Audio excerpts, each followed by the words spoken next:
आज का ये शानदार कार्यक्रम आप दोनों के नाम करता हूं और इस कार्यक्रम को देखने वाले तमाम दर्शकों को सलाम करता हूं।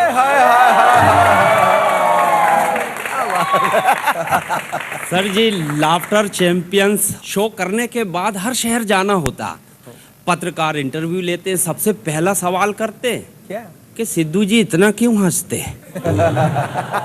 तो मैं भी बढ़िया जवाब देता हूँ, सिद्धू जी इसलिए हंसते हैं कि वो ईमानदार आदमी है। बोले ईमानदार कैसे? मैंने कहा उनने हंसने का ही पैसा लिए, इसीलिए सिद्धू जी हंसते हैं। और जब सिद्धू जी हंसते हैं तो उनको देख के फिर पूरा देश हंसता है। एक शहर में गया सर, कार्यक्रम था पुलिस वालों का, सारे सुनने वाले पुलिस वाले थे, एसपी साहब बाजू में बैठे थे। मैंने धीरे से एसपी साहब से पूछा, सर शहर की सारी पुलिस यहीं बुला लिए, शहर में कहीं चोरी हो गई तो? एसपी साहब बोले कैसे होगी, सब तो यहीं है।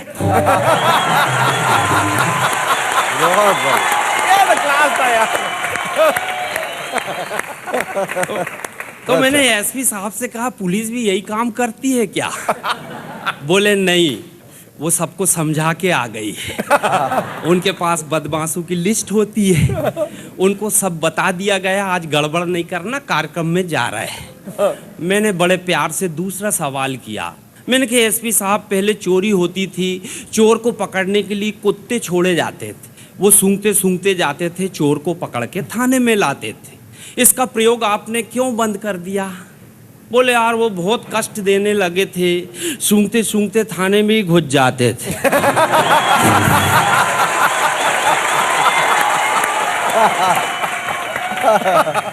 मगर उस कार्यक्रम में एक कवित्री आई, उसने डायरी खोली, पहली लाइन पढ़ी, चलो दिलदार चलो। एसपी साहब खड़े हो गए, बोले चांद के पार चलो। सारे सिपाही सुन के खड़े हुए, बोले साहब हम भी हैं तैयार, चलो।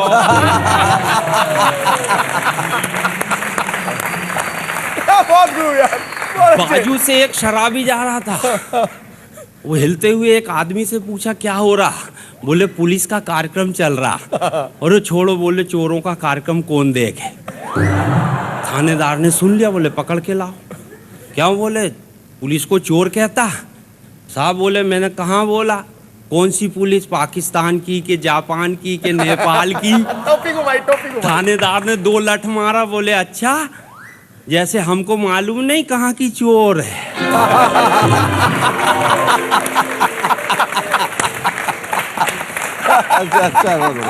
वो खटिया लगा के सो गया, उसकी खूब धुनाई हुई, उसको होश ही नहीं थे, एक तो टुन आदमी और दूसरा पिटा हुआ। रात में शहर में गड़बड़ हो गई, कर्फ्यू लग गया, सब घरों में घुस गए, बाहरी सो रहा। एक आया वहां से सिपाही, उसने 2 लठ मारा। क्यों? बोले कर्फ्यू लगा है, समझ में नहीं आता, चल थाने। बोले सर इस हालत में ले जाओगे, अच्छी बात नहीं, कपड़े तो पहनने दो। बोले जल्दी पहन के आ। वो अंदर गया, अंदर से ताला लगा लिया। सिपाही ने खिड़की से झांक के बोला बाहर आ। बोले क्यों आऊं, बाहर कर्फ्यू नहीं लगा?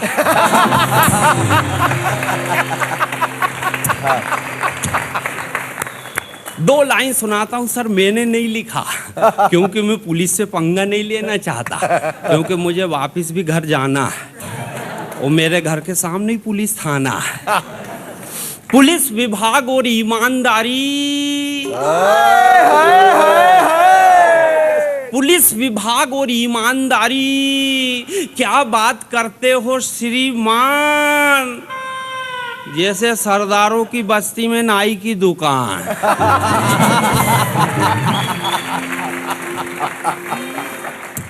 अब अंतिम 4 लाइन सुनाता हूं सर। पुलिस का एक सिपाही डिपार्टमेंटल कुत्ते को लेकर थाने आया और जोर से चिल्लाया। पुलिस का एक सिपाही डिपार्टमेंटल कुत्ते को लेकर भोजनालय पे आया, कुत्ता गुर्राया, हड्डी देख के, और सिपाही मुस्कुराया गड्डी देख के। कुत्ता कुत्ता गुर्राया हड्डी देख के, सिपाही मुस्कुराया गड्डी देख के। थोड़ी ही देर में सिपाही अपनी वाली पे आ गया। वो कुत्ते के हिस्से की सारी बिरयानी अकेले ही खा गया। अब कुत्ता भी सोच रहा था, ये पुलिस वाले भी नहीं होते किसी के सगे, छोड़ो यार कौन इसके मुंह लगे। जिस दिन चोर पकड़ने के लिए छोड़ा जाएगा, बच्ची को छट्टी का दूध याद आ जाएगा। सूंघते सूंघते जाऊंगा और इसी को पकड़कर थाने में लाऊंगा। SMS AHSQ to 123 to vote for SR.